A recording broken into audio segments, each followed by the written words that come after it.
Welcome to the Three Artmigos with Ed Swarez, Adrian Webb, and Paula Telizyn, where we talk about running an art business, creating a sustainable art business, and being an artist in 2026.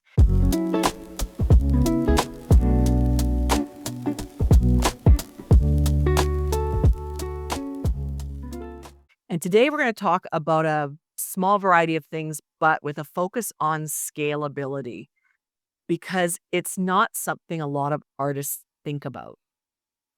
In the beginning of an art career, most artists are just happy to get sales. They're happy to get commissions. They're happy to sell, a few pieces here and there, but they don't think about the time when perhaps they have the best, worst part of business, which is when business really takes off. And so putting scalability into practice before you're busy is really critical, but it's also critical to keep examining your processes to ensure that you can meet client needs at the busiest of times. We're going to talk about that with Ed and Adi because they've had to scale their business rapidly, but also over time. Yes, from, I guess, the most humblest of beginnings with one canvas in a shed, not knowing about what on earth I'm doing, to a point at which where we can handle 30, 40, 50 piece commissions halfway across the world. If you go from the start point to the last statement, that is a big change. That's massive to go from one thing where you've got no idea what you're doing to suddenly being present on a global stage in front of very wealthy CEOs of large multinational organizations. How do you go from one to the other? And I guess all of those points in between is me and Adi just being full of resilience, determination, and an ability to solve problems. That sounds very easy. Hopefully now we'll be able to look at some of that in a little bit more depth, look at some of those processes we've used, some of the mentality, because of course, what a surprise, mate. Most of this is about mindset. Yeah, mindset. Really that, isn't it? How that's something that runs through all the podcast, but how we've decided to change the way we operate in order to accommodate growth. And I think whilst you can get taught on how to paint and how to draw and how to glaze and how to do this stuff, these are the things that are very individual to be able to learn. You've got to learn how your own craft is then going to grow, how you're going to win over more clients, how you are going to develop into new areas, make new things. I don't want to call them products, but they are essentially, if you want to bolt something onto what you already do, you need to develop that, etc., etc. There's tons of skills you're going to need to be able to develop from where you're at now to a place where either you want to be or whether it's just going to grow naturally. And of course, growth and running an successful art business is what we're all about when we talk about these things on the podcast. Just before we came on air to record this, we were talking, weren't we, about, well, we're helping clients all the time through the academy. If you don't know about that, it's swarezart.academy. And I'm sure the gentleman in question, we're not going to mention him by name, but specifically we've been helping an artist this week and talking to him about how he's able to become more efficient at what he's doing in order to build his art portfolio of these really exciting artworks up as, I don't say as quickly as possible, but as efficiently as possible. Now, this is where Adi comes in huge amount because his brain is very much focused on how do I solve a problem? How do I do it effectively? How do I have a backup plan, or 10 backup plans in his case, because he's very analytical in terms of what he does.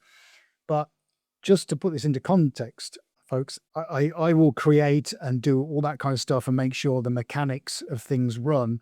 But where the problems are solved, where the ideas are generated, where the efficiencies lie, and where all of those foundations are put in place, comes over to this man and the power of his brain. Now, I don't really want to talk through some of those processes, or I even mention the guy that we're helping this week and what you managed to find out this week as an example of what we mean by becoming more efficient. Yeah, I mean, I want to roll it right back to the very beginning. If you are an artist, creative, where you are happy, comfortable in the amount that you do in the way of art, and that's it, you don't necessarily want to expand or anything else like that, this probably isn't a podcast for you.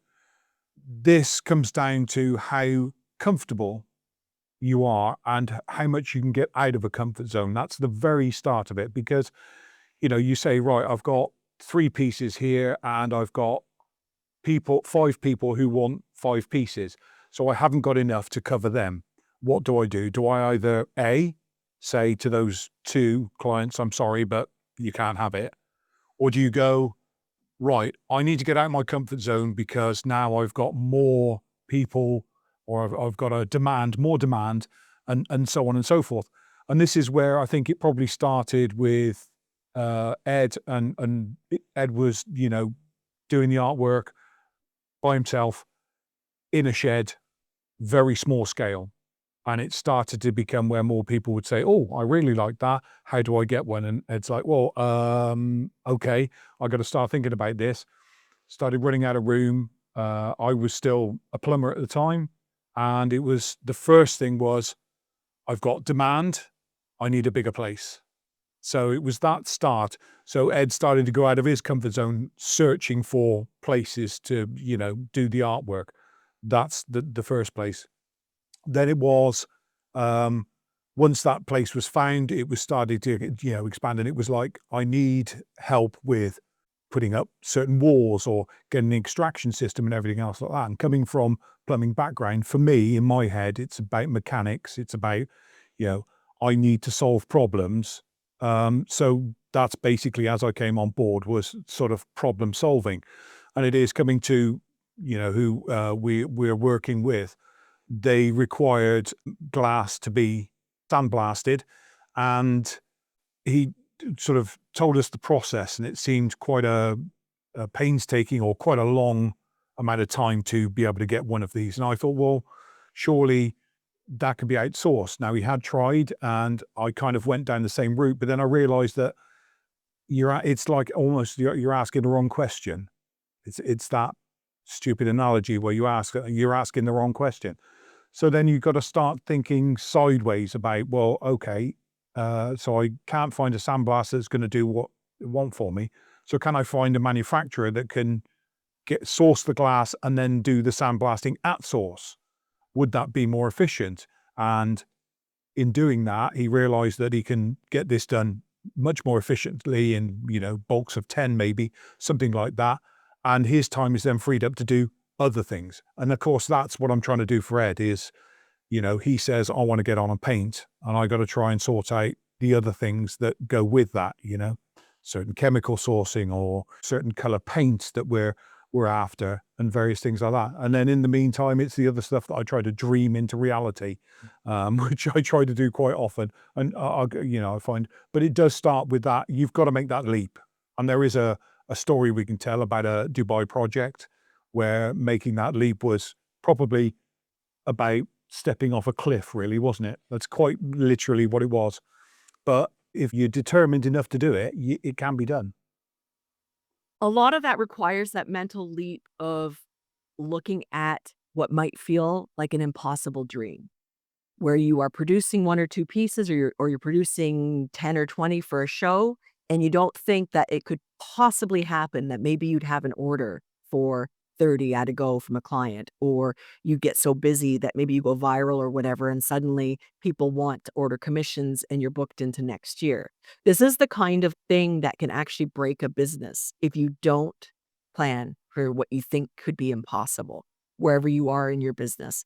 You have to plan for how to slow down the rate if you are doing one-offs. So you maybe need to increase your pricing. But as Adi just said, you should plan for making things more efficient, because the artist is the bottleneck. The artist is absolutely bottleneck in everything. If you are the person who handles the client interactions, you handle finding the studio, you handle the invoicing, you handle the bookkeeping, you handle the art making and decisions, you handle the communication, you handle the shipping and all that. You are the bottleneck. So finding yourself an 80 might be a good thing, but also planning for where you can be more efficient. So in my case, a lot of it was I went from stretching my own canvases because I was one person to buying pre-stretched canvas. And at the time, we had a really fantastic art supply shop for professional artists, and the frames, the pre-stretched frames and everything were really, really good. Now they're back to awful because that company's out of business. But that really helped me get through that bottleneck, because I hate stretching canvas with a passion. and I will pay anybody to do it for me rather than do it myself. I even taught my kid to do it because he really liked it. So figuring out where your bottleneck is and being more efficient so that when your business, and we have to assume when it takes off, you don't break and you don't fall apart and you don't disappoint a lot of people who would otherwise be really supportive and be thrilled to throw money at you. So, Ed, you had, I think you said in the first 3 months, you had a big commission 15 years ago or whatever that went to Dubai, which ensured that your company could keep going. Was that work that you'd already had ready to go, or did they order actual custom commissions for you to make? Oh, I'm gonna. That's a test of memory. And I think it was. Was it a mixture? Because at some we were painting. We got a load anyway, which I think he was choosing from, and then I'm pretty sure some of the like the squiggles that went in the frames was me and Adi just trying to Yeah. reminisce now. That he might have. I don't know whether those were pre-done. Let's, for argument's sake, I think some of them were. 75% was probably pre-done. No, it wasn't as much as that. No, it wasn't 75%. I remember putting them in the back. God blimey. No, I'm going to say probably 50%. 50% were done. There were some slightly bigger pieces that had to be done, but it was the shock of the scale of it, because it was somebody who contacted us and said, I've got a property in Dubai and I'd like some artwork to go into it. And it was okay. And I think it was, I don't know how it came about that you went there. Was it that you said, well, I'm gonna come out and have a look? Yeah. Because was he unsure about how many he wanted? He was, and I think at that time it was quite a new place. I don't think he'd been in that long, and there was no art there. Yeah. And oh yeah, I remember the one in the living room was a commission. Yeah, so you're right. Yeah. So it was. I think it was about 50%, but it was that you went over to Dubai, and I remember the phone call. So Ed had been round that house, and then he called me and he went, "You're not going to believe the size of this place." And I'm like, "Right, okay." He said, I think we're talking about 30 plus. And he said, I don't know how we're going to do this. I don't know what to say. And I said, just say yes and we'll figure it out from there. And it quite literally was that. It was, we said, yes, we agree. We'll get on with this. And it was then the process after. And it's almost that the analogy of you're stood and you need to move forward. So what you do is you start throwing your body forwards, and your right foot steps one step and then your left foot steps one step and suddenly you're walking. And it was kind of that. It's like, all right, I need to throw myself forward to start walking. And once you get into it and then you partition it, you go, right, okay, we've got these, so that's great. And you go, okay, so there's 50%. We've got 50% already. So we just got to concentrate on the other 50%. As Ed was concentrating on getting those done, I'm concentrating on how do I get these wrapped up? How do I get these into a box? What are we going to do? And then it's a realization, well, it's not boxes. This is a container. So it's where do we go to find a container? And then, of course, it's because we've only got a finite amount of time. We're trying to get various ones stretched up. We're trying to get them wrapped. We're trying to do this, trying to do that. So find a company that can supply the container, bring it to the studio, cover all of the insurance things that need to be done, the clearances and all the rest of it. They do it all and we pay them a fee. So that takes that load off us. So we don't have to think about insurance. We don't have to think about customs clearance, so on and so forth. Delegate it to somebody else so that we can concentrate. I can concentrate on painting. I can concentrate on stretching, your favorite job there, Paula. Yep. And getting them wrapped up and everything else like that. So it kind of happened, and it was a whirlwind. And then I've got a vague recollection of seeing them all in the back, and I'm counting and I'm putting labels on and going this, this, and this, and we're double checking. Have we got everything? So on and so forth.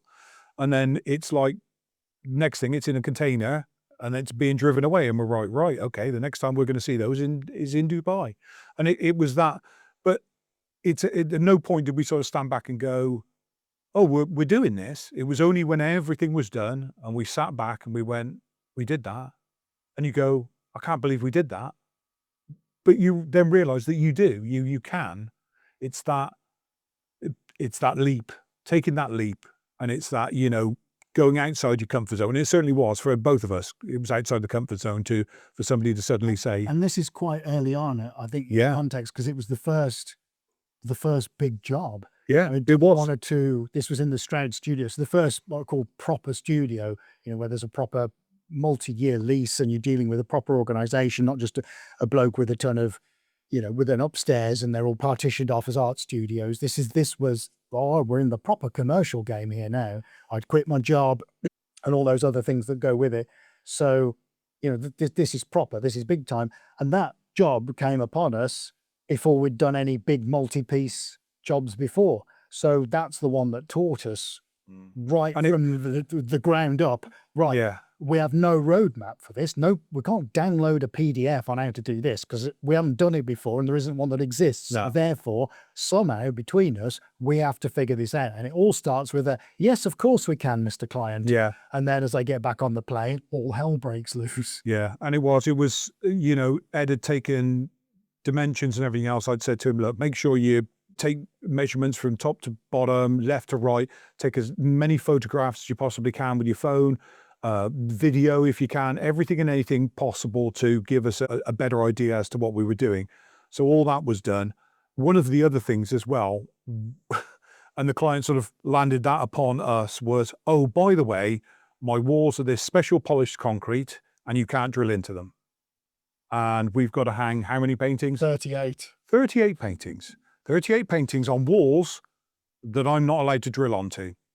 So at the time we had certain fixing systems. So I went to 3M and said, have you got any fixing systems that I can use that will hold a certain amount of weight for infinitely? So they sent me out all of their, what they call the command system, 3M, which is, basically double-sided sticky tape, so on and so forth.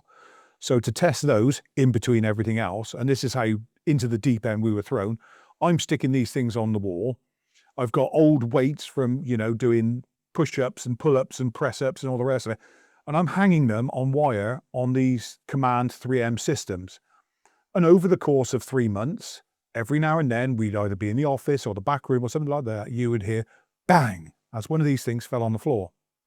And I quickly realized that no matter what system, this sticky tape was not going to hold. Certainly in Dubai, where temperatures can skyrocket if somebody doesn't turn the air conditioning on, so on and so forth. So it's like, what do I do? And it's one of those things, again, it's that leap that you have to do. You have to say to your client, I'm really sorry, but no matter what, I have to drill into the walls. And I was scared to death to send that email. I'm really sorry, but there is no way. I've tried systems. I've tried these 3M ones and everything else like that. I have to drill into your walls. This guy who said he spent whatever it was, a year, 2 years polishing all the walls in there and it's the most beautiful thing you've ever seen, so on and so forth. And I have to get a drill and drill into it. And it came back saying, okay, but how many holes do you have to drill? So then it was figuring out, how do I hang a painting on just 2 screws?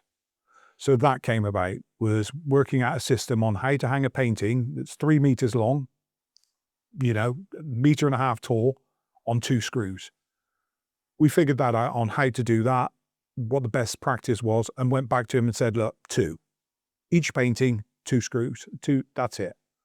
So again, he was happy with that. But it's that thing, that nervousness. If you don't go back to your client and say, look, this is impossible, I have tried and it's impossible, and then what's the next thing to do? But everything's as scary as anything. And like I say, this was the absolute deep end for us. We had a client who was saying, you can't do this.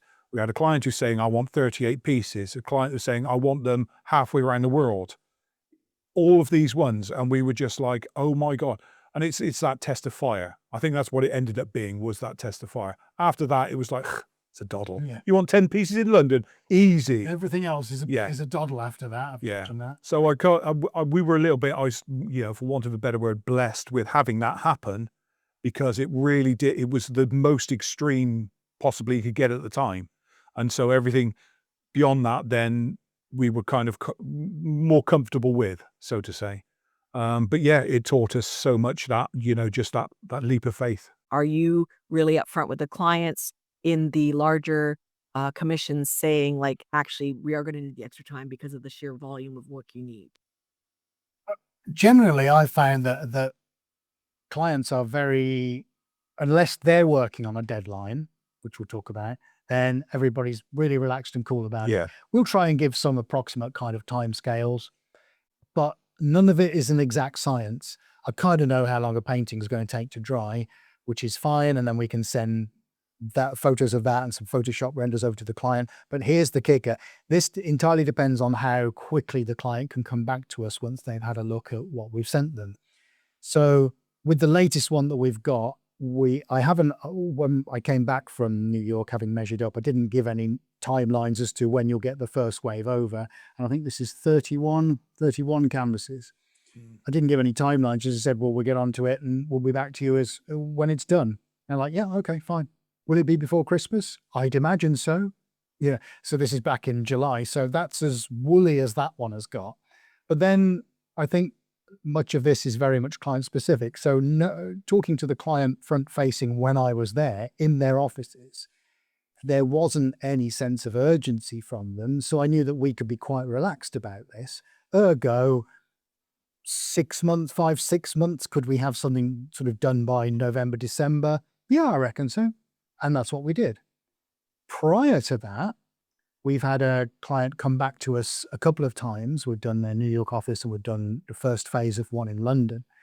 They've been working to deadlines pretty much at every single point, and they're almost impossible for us, these deadlines, especially the one that's just elapsed in London. Was it November 24th? I think something like November the 24th, every member of staff was going to be in there. So that weekend, everything had to be done. And that resulted us being the Friday before in there at 6 a.m. in the morning. Actually, we were there about 5 a.m. in the morning in central London, in the only parking space that existed in this building, putting paintings up before anybody arrived. We'd finished even before a single person entered the building. But that kind of thing is often driven by the client. Yeah. And it's one of those tiny nuances that we said, is there parking? They said there's one parking bay and it's first come, first serve. And I said to Ed, well, we're leaving at 4 o'clock in the morning then, because we're going to be first come. Yeah. We're going to be the ones that get it. So it's that knowing that if we get there really, really, really early, it doesn't matter. It just means that we get that parking space, which means logistically, we get to the lift, we get the stuff up there, so on and so forth, and everybody's out of our way. That London one, again, was, I would say, fairly easy in that we kind of know now what the client needs when they need it. Some of these commissions that are called upon for deadlines and we go, yep, okay, we'll have it ready for then. More often than not, the client will contact us and say, we're not ready yet. That's the key to it. What we try to do is say, if there's a deadline, we'll make that deadline, knowing that the client's probably going to go, I can't make the deadline. It's not us that let them down, it's themselves with their deadlines. And it's one of those inherent things that happens if you building and things like that. It all automatically, the brickie gets sick or the plasterer can't come in for another week, so on and so forth. And of course, it does put pressure on us that when it does happen, it has to happen very, very quickly. There's a very small timeline because we're the last thing. It's, I've got to get the plaster on the walls. I've got to get it painted. I've got to get the skirting put in. I've got to get the carpet down. The lights have been fitted. Oh, and by the way, we're having our grand opening in 3 days' time, and you've got about 2 hours before the grand opening to get your artwork on the wall because the paint's still drying. And it's normally that kind of thing. So we are kind of always under pressure, but we're ready. And we've been taught that over the while to have it ready to sort of go at any minute. I don't think we don't think we've ever really missed a deadline, have we? I was just thinking on the same lines. We've never missed a single one ever. Yeah. And we've done a lot of these multi-piece jobs, even to the point where we did one for a client in Long Island, in the Hamptons, in New York. And 24 hours before, we didn't even know if we're going to be able to leave the UK because there was 3 foot of snow everywhere. And at JFK, I was watching the live cams, He was on the live cams for 24 hours solid. Are planes taking off? Are they not taking off? Because we had to be at the client's house for 11 a.m. on this particular day, because that's when the U-Haul truck was coming with with the crates with these paintings in. And we managed to get from the UK through to JFK, and then get the train through to Montauk, change, and then get back on another train. We arrived in the hotel at about 1 a.m. in the morning, and we then had to get some kind of transport, and none of the taxis were running, but we managed to find someone who would get us over to the client's house. We get up the driveway, which was 3 foot of snow, so we have to clear a path up to the driveway. And at 10:59, we turned around from his front door and looked behind us, and there was the U-Haul truck just arrived. So Preceding the U-Haul truck was a snowplow, because they had to plow the road to get this truck down there. So, but that was all, I think if I recall, the paintings only left 5 hours before we left, or 7 hours, something like that. Because I was like, we're actually going to get there before the paintings even leave the UK. Because again, that was one of the things I was watching. It was sat to be put onto a plane, because the planes couldn't, they could leave Heathrow, but they couldn't land in New York. So the cargo ones, they were delaying until eventually I got a thing saying, yes, they've gone. And I'm like, great, because we're leaving shortly. And it was literally just down to the wire with everything on that. But again, it was that it happened. I'm not saying that, you can possibly imagine that it's always going to happen that way. We've had things where they've been stuck in customs or things like that for clients, but they know that it's gone to them on the deadline or the date that they require. But when it gets to their end, it can be stuck in customs for a while, so on and so forth. So, but that's out of our hands. There's nothing we can do about that. But they have left on the time that we've said, and they've gone to and ended up in the country ready for them. There's an interesting little nugget of wisdom here. Well, I hope so anyway. And that is, it occurred to me as you were talking then that when these potential problems arise, or there are logistical hiccups to get to this end point when you're expected to be there, putting stuff on the walls, the client doesn't need to know about that. We're there to suck that up and to deal with it. And that's our job. Client couldn't care less. They just want to see it on the wall. It doesn't matter if we've had to crawl across hot coals or an army assault course. Only 3 times. Only 3 times on hot coals. Or something like that. Or have had to been diverted via Frankfurt and it cost us an extra, whatever that may be. Yeah. However and whatever, makes no odds. The customer experience is, there you go, Mr. Client. Doesn't it look fantastic? Thanks, boys. I thought you weren't going to get here, but that's brilliant. They don't need to know that all the crap that goes underneath that. They just need to know that you'll be there when you say you're going to be there. Yeah, odd things can happen from time to time, but if you're in that position or there is a problem, try to keep it as vague as possible, because most people don't want to know what your problems are. They just want to know what the solution is. And that's what we found in our experience. So even that, managing those kind of logistical pathways, it's really super important not to overburden your client if you have potential delays and problems. A quick email, a little bit of politeness or courteousness, and most people tend to respond quite favorably, unless, as Eddie said, there's a particular deadline and all the staff are going to be in there, so you better damn well be in there with all 6 paintings on the wall.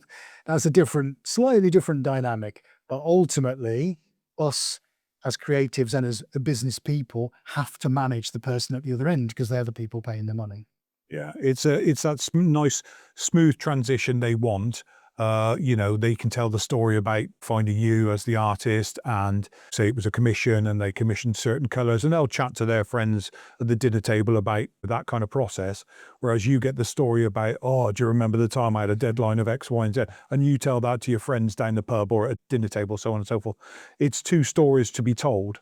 One is yours about, how you got to that point, but it got there nice and smoothly. And the other one is the client going, I found this artist and they did this for me and they did that for me and everything was perfect. And that's kind of, you know what I mean? It's that separation out between the two. Yeah. Yeah. So that brings us neatly to the question of, and this is a very boring title for it, but standard operating procedures.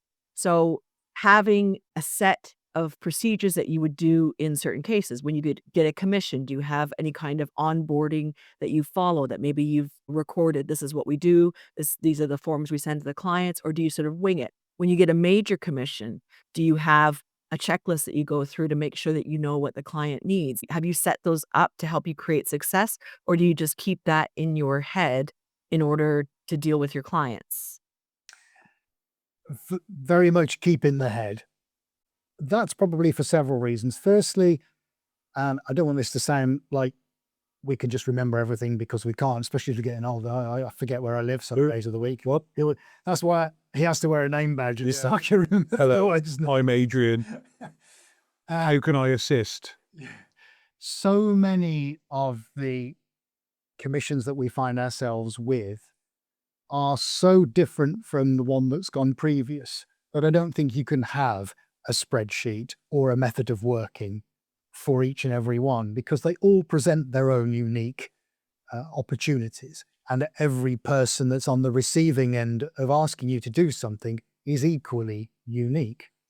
That said, there are a couple of broad principles which will always remain in place. Yeah. If it's over a certain amount of money, one of us will go out and shake the client's hand and get a tape measure out and start taking photos, because it's much better for the commission. If we understand what the spaces are like, can be bothered enough in the client's eyes to actually fly out and go and see somebody, that goes a long way. Builds trust, builds empathy, builds relationships, all of those things. But actually, ultimately, it makes the commission a lot better, because we can see what we're dealing with. And we're the experts, not the client. We are. So we need to know what the surroundings are that we're going to go into, and how best to use that and the spaces they're going in to make the art the best it can possibly be. But of course, there are many other positives to that as well. So everybody is uniquely different. Not everybody wants you to do that. Not everybody needs you to do that. Sometimes we work from Zoom, or we work from architect's drawings because a refurbishment isn't in the right state of renovation at the moment, so we can't do a site visit. Time and time again, we've been into sites and half the walls are up and it's just, there's plasterboard or sheetrock everywhere. It's not even walls sometimes. Exactly, yeah. And we're supposed to figure out what's supposed to go where. And you know, windows haven't even been moved, and it's a nightmare. So everybody is different. But wherever possible, we'll go and see somebody. If we can't, we'll get them to do a video of the space. If we are only communicating on WhatsApp, can we do a video? Yeah. Let's do a video call, because then we can help direct the client where we need them to be. Can you go and stand by that window? What's over there? Or what lighting have you got above? Have you got any plans? Have you got a tape measure, etc., etc.? So there are certain basic things that we can insist on, but all that's really is common sense. We're just using a bit of technology we've got. But when the multi-piece ones come out, absolutely, let's get over there and go and see what it's all about. Yeah. But everything else, Paula, I'll be honest with you, we kind of wing it, because a lot of it is directed from the client. Yeah. The client dictates what they need, so we just go with it. One of the key things is, if you sort of pare this down to it being a single artwork client, and you'll talk to them and they'll say, I've looked on your website, there's some of the ones I like, but there's not the size or whatever it be. And that's maybe, let's get down to the really basic thing. What size do they want? So they say, well, I want it to go on this wall. Well, how big is the wall? You must make absolutely sure, and I mean absolutely sure, that they measure the wall properly. Because a lot of clients think they need something, and then they realize that it's either too big, too small, so on and so forth. So asking them to accurately measure is one of the key parts of it. Second is, if it's a space it's going into, ask them again to just take several photographs. And get, like Ed said, one of the great things is if you can get onto a video call with them, and they can wander around with their phone and show you the space. So it helps tremendously. There is one other thing, and we've had it once or twice when we say to a client, what kind of colors do you like? And they look at you and go, I don't know. Yeah. Do you have a favorite color? Not really, they say. So you ask them to just pop their phone around the house and just have a look at various things, and you'll start to see patterns. They might have more blue things in there. They might sway towards green. We had it where it was a client that it was blue. And I said to him, but you've got blue this, and you've got blue that, and you've got blue the other, and there's a blue carpet going up the stairs. And, the background of that painting over there is blue, and that sculpture is blue. So you're tendency is more towards blue. And they went, oh, I hadn't realized. So it's just picking up on little things. So it's like, well, maybe let's start that commission with a blue and see how we go from there. The styles. So again, what kind of style do they like? Do they like it so that it looks like swirls? Is it jagged edges they want? What is it, that steered them? And again, say, well, I've got some work here and I've got some in my sold category. What do you like? Go and have a look and come back to us. And all of that can start giving you that checklist that you need. So that starts to, eliminate certain things. Oh, well, they don't like jagged edges. That's out the window. Right. Okay. They don't like green. That's out the window. So you can start to get and hone in a little bit on it. And that's your checklist. And of course, it's different for every single person that we come across where, some of them, they don't know what they want. So there you can have carte blanche. There are others that are so exact. They know exactly what they want. And you've got to try and do something with that. With your own, Come out of it. or talk them out of it, yeah. So, because sometimes we've had it before where a client said, I want that piece, and we've actually turned around and said, look, it's too big for the wall. No, that's the one I want. That's the one I want. When they say that the customer's always right until they're wrong.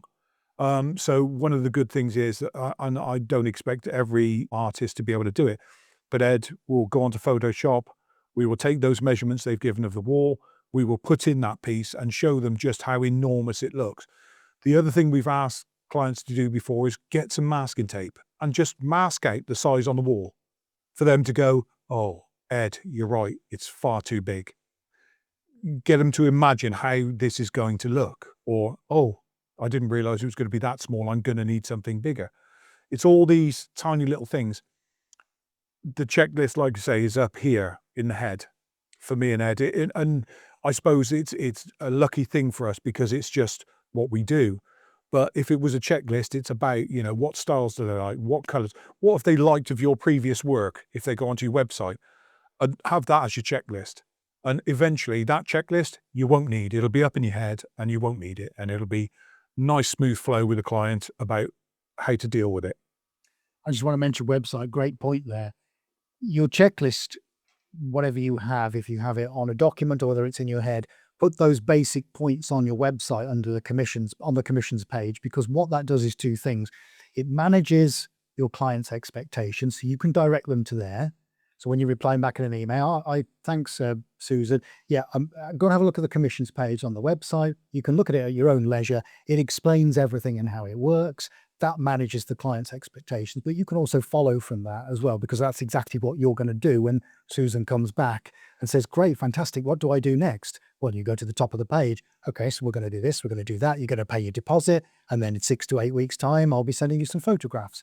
And all you've said then, you've just reinforced everything that's on your commissions page. If you don't have one already, get a commissions page on your website, front and center, where everybody can see it, because it is as important as you displaying your art for sale, the stuff you've already got.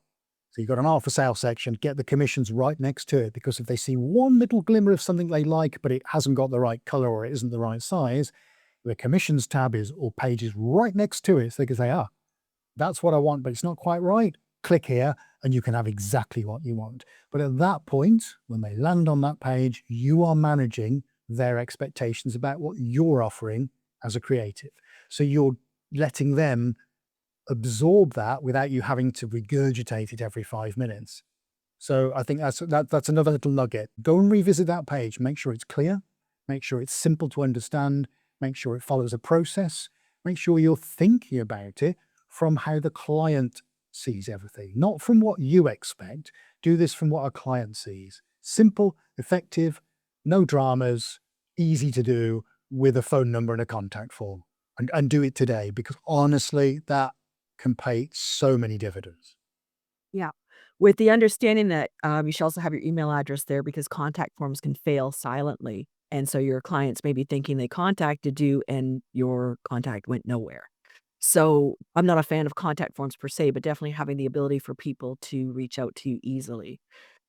One of the benefits for the artist in setting up a commissions page is also getting clear on the process. So when you do scale, or when you work like predominantly with commissions, you're not going to forget a step. You're not going to forget the contract or statement of work. You're not going to forget the payment plan or how to invoice or whatever, because you've listed it out to create comfort for your potential clients. You're also essentially getting it clear in your head so that even if you do keep everything else in your head, your commission onboarding and offboarding is very, very clear.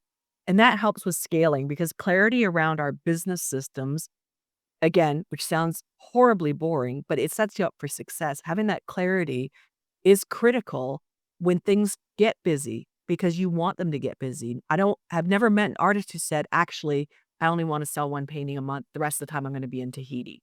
No. They like it I just wish. happen, right? They want to have some level of I want to make my full-time income from this. I want to be well known from this. I want to actually have savings from this as well. And so having systems in place around, okay, what happens when I need to ship locally and internationally? I was really lucky when I was selling my art globally because at that point, FedEx in Canada was doing all the logistics around everything. I could just take my painting to them. They would wrap it up. They would box it up. They would take care of, as you guys had, the insurance, the logistics, everything. I just had to show up with it with a handful of money and say, please do this for me. Because in addition to really disliking stretching canvases, I don't like hacking anything. I just don't. Put it in a box. That's not for me. So it's a weird thing. And so when FedEx was doing it, it was great. I would just show up. If my canvases were really large, I'd show up with it rolled and just say, please stick it in a tube and deal with it. Here's some money. Um, so having that procedure for me, it made it easy for me to say, yes, I can ship to Germany. Yes, I'm happy to sell to the UK from Canada. It was just really, really easy. And FedEx then would provide the tracking and everything else. And then I was done. My offboarding would be, here's the photo of your package going out. Here's the receipt. And when you receive it, there we go. So having business systems or clarity around them, even if the client doesn't see them, makes it easier when somebody comes to you and says, actually, I need 4 4-foot square paintings every month for several months, which I had to navigate. And so knowing where I could remove myself as the slow part of the process made everything possible. Because if I had to pack and ship and do customs forms for all those paintings, they would still be in my studio. No lie. So knowing where you're weakest too also helps with the scalability. You guys have each other. A lot of artists are doing this alone. And so we can really see the value of having an artist and a project manager, two heads making things happen, very resourceful people making things happen. But as an artist on their own, they just have to figure out where they can outsource. So we were talking earlier about making your processes scalable, finding people to deal with the things that maybe you don't need to do yourself in order to reach the clients or customers' needs. When it comes to your paints, for example, Ed, you were saying that you can order what you need from your supplier and you have a close relationship with them. So you don't have to go and get your pigments, you don't have to go and get your bases and then start mixing them up or starting from scratch. You've offloaded that with clear communication and regular purchases. Are there other things that you offload? Because I know that you pre-buy a lot of your stretchers. I know you buy your canvas by the rolls. Are there other things that you do to make your life easier? So if somebody comes in and says, actually, I want 60 paintings and I need them within 12 months, you could just go, yep, we got everything. We're good to go. Well, you kind of alluded to it already, and this is just about relationship building with third parties, Yeah. irrespective of what they provide, whether it's a service, whether it's a physical product, and that's all we've done. And Aid is a very, very ruthless negotiator. I think that's the tenacious. But this is because why should we pay over the odds for something? You know, we live in an odd world, and we have done for quite some time.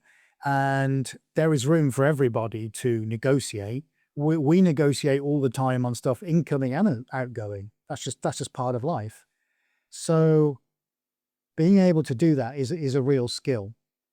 But we've used that over the course of the years to find, firstly, quality providers that we know that A, we can rely on, two, that we can trust, and three, have a product or service that actually is of a quality that we would expect to have. Then it comes down to how much we're paying for it. So that's For materials, we've changed canvas suppliers 2 or 3 times over the years because we're always looking for something better, always trying to improve on things. And although we're very faithful to our stretcher bar supplier, we've now found another outlet for them. I won't go into it. It's a bit convoluted, but actually we've found a better way of buying them and still maintaining the quality. But that has involved some work and building up a new relationship with a new company. So having done that, we're then doing that with alternate paint suppliers as well. So we have to have constant communication with all kinds of paint manufacturers because we demand different types of paint at different times. So relationship building, talking, communicating, discussing, asking the questions on the premise that you will get our business, which is sizable, providing that you treat us with some respect, that when you say you're going to phone us back or email us back, that you actually do it. That 3, you don't take the piss on the price. And all of this, all the time, it takes time. I know it does, and it takes effort. And if you're doing this on your own, of course, you have to stop what you're doing and you have to work on this. But the benefits further on down the line are immeasurable. Better value for money. Having 2 or 3 people you can or institutions you can always rely on, because when the 60-piece commission comes through, as you just mentioned, you make one phone call to your stretcher bar supplier and say, I need to put an order in and I'm going to need it in 6 weeks. And they go, don't worry, boys, we'll have that sorted for you, because you've already done the work. Then irrespective whether it's 1 set of bars or 200 sets of bars, you get the same level of service. And you only get that because you were bothered to pick up the phone and build a relationship with somebody. Yeah, it's, regards things like the paint, finding a new supplier. And when I first made the phone call to him, it was, as far as he was concerned, I was just somebody buying a tin of paint. And then one of the last things I always do when we're looking at suppliers for, large quantities of things is say, go and have a look at what we do. Go and have a look at the website, go and have a look at YouTube, TikTok, Instagram, go and have a look at what we do. Because you never know what will happen after that. With the paint supplier, he came back and went, crikey, I love what you do. And then he was a bit more involved and it was a bit more of a closer relationship, as opposed to Mr. X is buying a tin of paint and I'll supply Mr. X with a tin of paint. This then became, I'm really interested in what they do. I want to see the next stage forward. How can I help do that? And that's one of the great things about it, because then that tying into, as Paula, you said, that it might only be just, a single artist on their own. Well, that's just taking that away from you. You've actually got somebody who's quite eager to help. So straight away, you've released a burden a little bit there. Again, once you find somebody framework-wise or to actually stretch your canvases or whatever, you start to get a good relationship with them. It's something you've taken away that you can concentrate on other things. And it's almost, outsourcing as much as you possibly can to give yourself as much time for the art as you can. But you have to do that on a budget. You can't just go, oh, well, I'm just going to give that guy £10,000 and you'll get a car and you'll get a car and you'll get a car. You can't do that. There is a finite, and that's where I go, that's great, fantastic. Oh, and by the way, what can you do in the way of a bit of discount? And sometimes I'll get nothing. And sometimes I'll get, oh, right, let me see what I can do for you. And they'll come back, I can give you 10%. Brilliant. If you don't ask, you don't get. And that's how it comes out. And all of that is to try and pare down as much as possible, because we do have to outsource things, but we don't want them to cost more money than we actually bring in. So we have to make sure it's as lean as we can possibly get it. And as far as we're concerned as well, we are in the trade. So I'd like a trade price, please, not a retail. And any artist should say that. Well, that's great. I'm going to be buying 16 different charcoals 3 times a month. So therefore, I'm in the trade because I'm buying quantity over and over again. How much are you going to give me as a trade price? And maybe some artists don't think like that, but I've always thought that that's the way it should be. If you are buying on a regular basis in a certain amount of quantity, your trade, like every other trade is. That's actually brilliant. As we wrap up this episode, that's such a good way of thinking because a lot of the art supplies that artists purchase, and myself included, we are buying retail, not thinking about the fact that there is quantity and there is regularity and there is demand on it. It should not be you should not be buying your supplies from where the hobby artists buy. You should be buying your supplies directly from the manufacturer and seeing what you can get. So that's a really important thing. The last thing I want to touch on before we wrap this episode up is space. Because I've worked with a variety of artists, and you guys have as well, through the Swarez Art Academy, who are in a variety of spaces. Usually it's a spare bedroom or maybe it's a garden shed. But I've worked with artists in the past who literally had to pull their art out of a closet, stick it on the table, work on it, and then put it back in again. So there's no room for scalability when you are thinking in that way because there's barriers to doing the work, there's barriers to storing the work. You moved last year, into a new space, which I think has impacted your ability to say yes to projects because now suddenly you have a buttload more space. That's a metric buttload, so it's a lot. Um, and so you can do the projects that maybe you couldn't have done in the cowshed because you didn't have the same level of space. Has the space impacted you? Did it make sense for you? Aside from the toxicity of your materials, did it make sense for you to be moving into larger spaces as early on as you did? And did that shape your business? Not really, no. The Stroud studio was negotiated to a point where it was not given to us, but I got a very low price per square foot. So actually, economically, it's one of the cheapest studios we've ever had, even though it was one of the largest. So, but just going back to your, well, you couldn't do it if you were in a cowshed. Yes, we could, because we always say yes. The yes comes first, then the, oh my God, holy shit, what are we supposed to do now? We've only got a cowshed. What's the YouTube video of the live stream where we did it, a spin table outside in the rain? That's very true, yeah, because we had no space inside. And that was for a commission in New York. And Yeah. yeah, we were outside in the rain because we couldn't spin that inside. We didn't have the space. So where there's a will, there's a way. But I would just say, even if we were in a cowshed today, we'd still take on a 60-piece commission because we'd find somebody somewhere who'll take some cash where we can borrow a studio for 3 months. Or we used to rent an old disused carpet factory, believe it or not, which was 25,000 square feet, where wild animals would come in under the doors. It flooded any time there was rain. It flooded, including all the paintings would be underwater. And in the other side of it, there were very few panels left in the roof, so that when it rained, or you just get water everywhere, and the plants grew 10 foot tall inside. And at some point, we'll do a video on this. Yeah, because we found a video. We had a video on it. And there's Ed in the foreground and a pigeon in the background, literally, You just would not believe this place. And that was done because we shoved a bunch of money at a guy who had no idea who he was, but we were allowed to be in there. We had that for a year and a half. And some of the best works we've ever done came from there, from that impressive state. So even if we were in a cow, I don't care, Paula. We'll show the world that we're doing X, Y, and Z. We could be in a shoebox. It doesn't matter. But it's when that 60-piece comes in, yes is the answer. And we'll go find a space and we'll keep walking up and down the length and breadth of the country till somebody gives us a space for cheap for 3 or 4 months. So that's the difference. Yeah. The only advice I can give to an artist who's like, I've got, a big commission coming up and I haven't got the space for it is quite literally go out there and try and blag any way you can. You go to somebody who's got a car park and say, look, could I just be in the car park for, 3 hours a day for the next week with a gazebo over it? How much do you want for doing that? They might turn around and say, tell you what, just have it for those 3 weeks, that's fine. And then push your luck and take it to 4 weeks. That's what we kind of do. It's that kind of thing. And then you might start to actually get a rapport with that person whose car park it is. And they say, oh, so what is it you're doing then?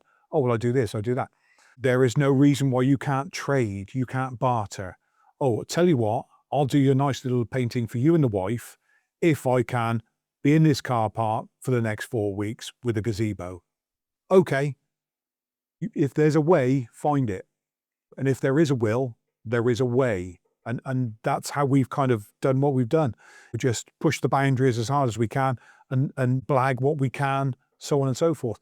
And if you're determined enough, and it comes back to that mindset, if you've got that mindset, you will go and ask that guy about the car park. And stick that gazebo up and paint that painting.